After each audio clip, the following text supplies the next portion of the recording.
Hi, my name is Deb from DG Reads, and this is my spooky furry sidekick Kylie, and we're here today to talk about our reading plans for October and for Kylie costume season. I'm so excited for October. This is a month full of fantastic readathons and spooky reading happening all across the book universe. I am, of course, pro spooky reading all year long, but this is just the month really to embrace it a little bit extra. So that's really exciting. And because I'm so excited for this, I couldn't help but join not one, not two, but 3 different fantastic readathons for the month. So I am going to be trying to balance that out and sharing my initial start for each of those in this TBR, and then I'm gonna let the month take me where it does. To start with, of course, without a doubt, I am participating in Spook-opoly, and this is from Becca at Becca in the Books, and I have participated in every single iteration of her Monopoly themed readathons, and the fact that we combine Spook-opoly with spooky season starting last year, and then again she's graced us this year,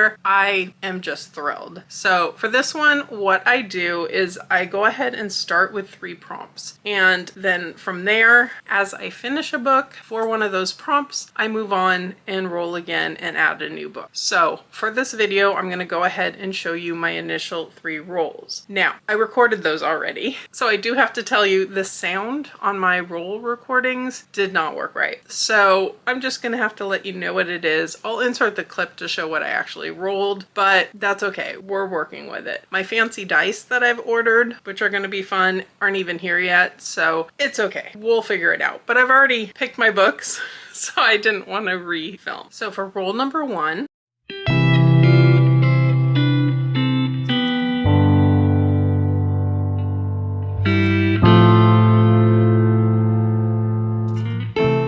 I rolled an 11, which took me to Leatherface. And the prompt for this one is to read a book featuring family, or has family as a prominent theme in the book. Anything along those lines will work, I think. And for this, I'm reading Haven by Mia Dahlia. This is an arc that I have from Camcat Books, and it comes out on October 29th. I don't know a lot about this one going into it, but it is a family going for a month to a house they inherited from other family, and it's along the lake. It seems ideal, but there's something going on that's messing with their nerves, with their relationship. Definitely seems to work for this prompt.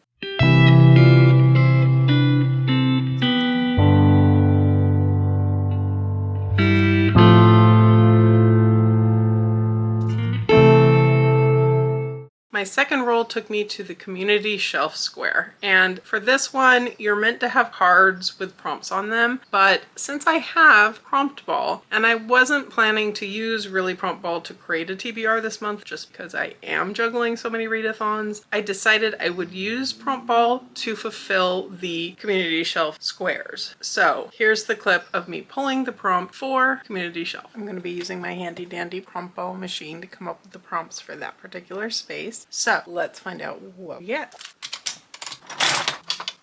Okay, our first community shelf card will be, well, this is appropriate, genre horror. So that's perfect for October and for Spook-opoly. So horror couldn't have been a more perfect and easier prompt for me to pick this month. And if anything, it just was a challenge because I have too many options. But for this one, I'm going to go with Blood Covenant by Alan Baxter. This is one that I've received in a Twisted Retreat box, and it's a very bloody edition, and foiling on the cover there if the glare's not too bad. But this one, we're following some criminals. They do a bank heist that goes wrong, and they wind up going into hiding, but there's a family there they take hostage. Blood is spilled, and apparently this awakens some sort of ancient ravenous evil. So definitely suits the horror vibe.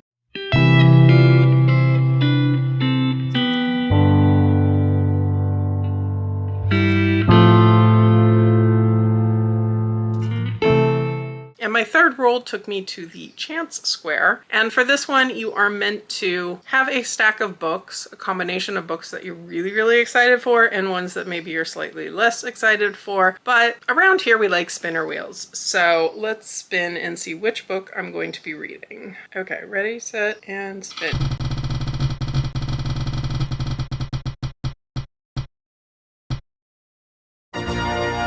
Okay, Incidents Around the House by Josh Malerman. This is another family one, actually, and it is following a set of parents, a child, and apparently there is someone called Other Mommy who keeps asking this child to let them in. So I don't know much going into it. Josh Malerman is an author that has worked well for me in the past, so I have high hopes for this. So like I said, as I finish any of these books, I will go ahead and roll and get new prompts and hopefully share some of that with you through my vlogs throughout the month of October. The next readathon that I have is the TBR Harvest, and this comes to us from Leandra at Leandra the TBR 0. And this is a very fun readathon with a lot of creativity put into it. And one thing that I really love about it is there's multiple different ways to participate. So you can kind of cater it to what you want out of it. And you can work definitely with other readathons as well. There's different paths you can take. There's an escape a haunted house. There's a kind of mood reading version. The one that I'm going to try is the escape the corn maze. And for this, you are rolling a dice to get around the board. I'm not going hard mode and trying to collect every prompt, every cat, which is something you can try to do. My goal is to try to escape by the end of the month and see how that goes.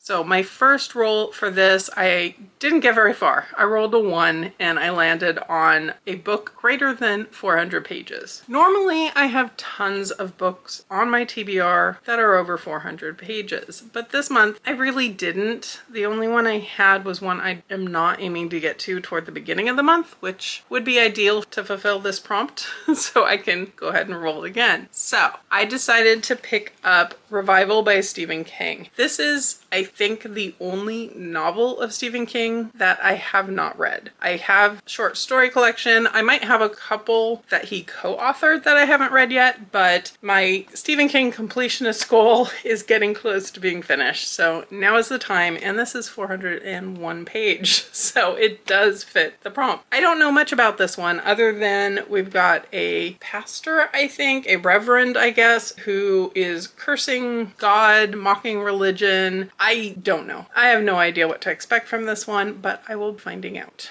And then last but certainly not least, we have Halloween-A-Thon, which is brought to us by Kelsi from Slime and Slashers. And this is another one with so much creativity put into it and so much ability to kind of cater it to what you want out of it. It's designed as a readathon, a watchathon, a activity-a-thon. There's lots of different ways you can participate. There are pre-made boards, and there's also completely blank boards to just create your own. You don't even have to use the prompts they created. I decided to go with a bit of a hybrid and picked and chose some of the prompts that they created on their board and substituted in some blank spots as well. I'm not sure how well this is going to show up. I will maybe put up a copy on the screen would be better, but we've got some spots on here like little itty bitty Kylees and little itty bitty Kylees in costumes. We've got sharks for Arc Attack type books. I added some spaces to try to help myself out. I've got switch, which means I can use a book for a different readathon to fulfill a square. I've got little dice on here, which just means you land on that spot, you get to roll again and advance more on the board, because there's 88 spots on this board. And to start with, I'm only using 1 dice. I may have to up that to 2 depending on how the month is going. And some of these are activity prompts, some of them are reading prompts, watching a movie or a TV show type prompts, so we'll see how it goes. I have no idea. This one actually starts early. It starts on the 22nd of September, so it's possible that the first roll I'm just about to tell you about may have already started reading that. We'll see. Depends on how my September TBR is going, which at this point is going fairly well, but it's early days yet. I've got another week to go to get through everything else on my TBR.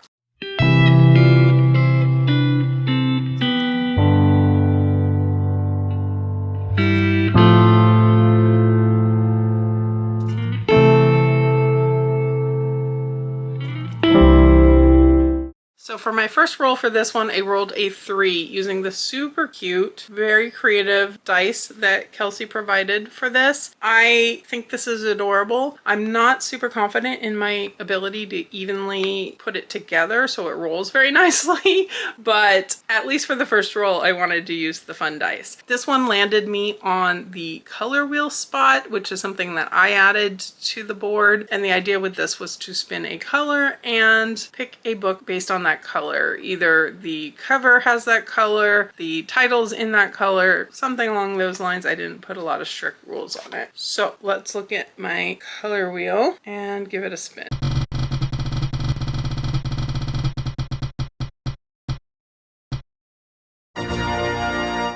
Okay, dark green. Let me look. Dark green was actually harder than I thought. When I was trying to look for horror, but I didn't have a lot of green horror books to get to. But I wound up going with kind of a dark fairy tale fantasy type book. And this is The Forest Grimm by Catherine Purdy. This is a beautiful fairy loot edition and one I've been meaning to get to. We've got art, really pretty foiling here, and a reverse dust jacket as well, which is very glary, but you get the gist. This one is definitely a kind of fairy tale vibe based on, I would assume, a twist on Grimm's fairy tales. And there was a book of fortunes that used to tell people how to obtain their desires, and then someone used it for evil and things went wrong. That's all I really need to know going into it. It is one that I'm excited to get to, and I think it fits the spooky season vibe. I don't have a ton of buddy reads and read-alongs slotted in just yet, but I'm sure that will grow as I get further along in the month. But in terms of things I definitely know I'm going to be getting to, for my Classics Buddy Read, which is a group that I help co-host over on Bookstagram, it's a very chill buddy read. We just read, chat a little bit during the month, and then we have a discussion date in an Instagram chat toward the end of the month where we can discuss spoilers and so forth. This month we're taking on 2 different things because they're both really short. The novella We Have Always Lived in the Castle by Shirley Jackson, and The Fall of the House of Usher, which is more of a short story from Edgar Allan Poe. So if you're ever interested in joining us for these, they are very chill, very easy, and feel free to let me know or message me on Instagram and I'll get you added. And then for Wheel of Time Along, which is the read along that was started by Sandra at Got a Thing for Things,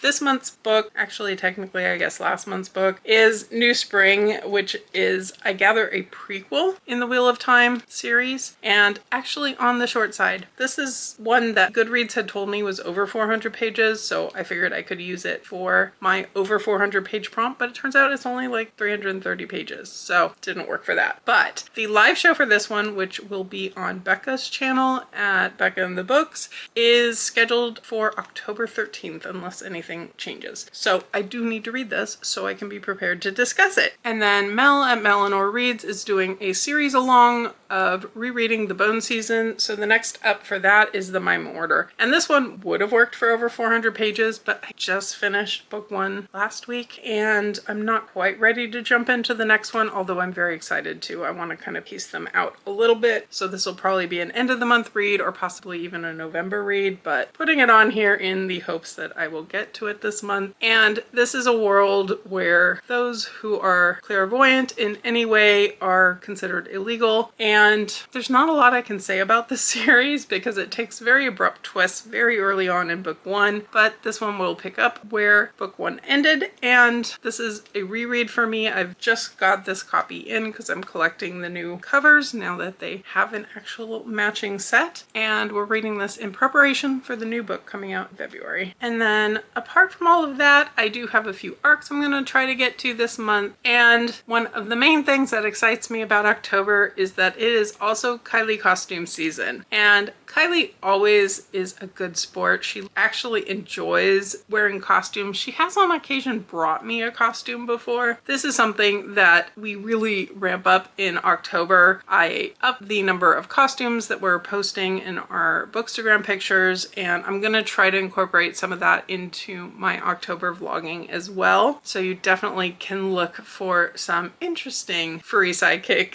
appearances this month. With that, I will go ahead and wrap this up. I have so much that I'm excited for in October. I can't wait to pursue all of these readathons. I'm definitely going to be vlogging for them and sharing my roles as I go and see how far I can get with trying to juggle all 3. Let me know in the comments below, are you participating in any of these readathons? What are you excited for October, whether it be reading or costumes or any of the above? Let me know if you've read any of these books. Share all the things down below, and if you've made it this far and you don't have anything to comment, please leave me a Halloween related emoji. And I would really appreciate it if you could hit that like button if you enjoyed this TBR, and subscribe if you're interested in more of my content, more of my roles, more of my thoughts on these books, and all of my bookish content. But with that, I will leave you here and catch you real soon in a new video.